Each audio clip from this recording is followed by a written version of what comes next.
নমস্কার বন্ধুরা, টিকিচে আমাদের সকলকে স্বাগত। আজকে আমি বানাবো পমফ্রেট মাছের ঝাল ঝোল। তার জন্য পমফ্রেটটা ভালো করে ধুয়ে নিয়েছি, তাই মশলা মাখাবো। এখানে দিয়ে দেবো লবণ পরিমাণ মতো, হলুদ গুঁড়ো,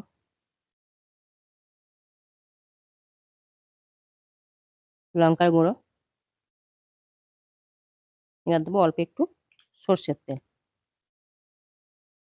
দিয়ে আমি খুব ভালো করে মাছগুলো মশলা মাখিয়ে নেবো। এখানে আমি মাছ ভাজার জন্য কড়াতে সর্ষের তেল দিয়েছি। মাছগুলো এবার আমি ভেজে নেবো। আমি একটা একটু করে ভাজবো।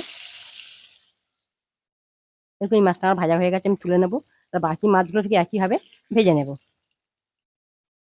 মাছগুলো ভাজা হয়ে গেছে। মাছ ভাজা তেলের মধ্যে প্রথমে দেবো কালো জিরে, একটা শুকনো লঙ্কা, এবার দেবো কুচানো পেঁয়াজ, এবার দেবো গ্রেট করা আদা রসুন দিয়ে এটা আমি খুব ভালো করে কষিয়ে নেবো যতক্ষণ না কাঁচা গন্ধ চলে যায়। এবার লবণটা দিয়ে দেবো, পেঁয়াজটা তাই নরম হয়ে যাবে।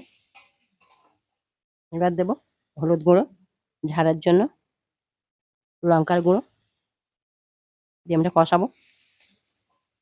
এবার দেবো অল্প একটু সস, যদি আমাদের সস না থাকে টমেটো দেবেন, কোনো অসুবিধা নেই। আমার টমেটো নেই বলে আমি সস দিয়ে দিলাম। একটা পেস্ট বানিয়ে রেখেছি, হাফ চামচ সর্ষে, 2 চামচ পোস্ত, 10টা কিশমিশ, 8টা কাজু একসঙ্গে পেস্ট করে সেই পেস্টটা আমি দিয়ে দিলাম।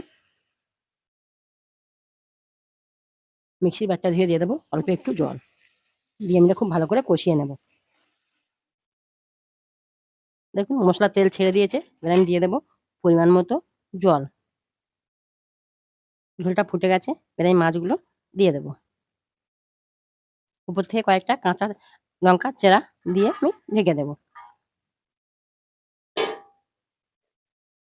রেসিপিটা আমার রেডি হয়ে গেছে। আমি উপর থেকে সর্ষের তেল ছড়িয়ে নামিয়ে নেব।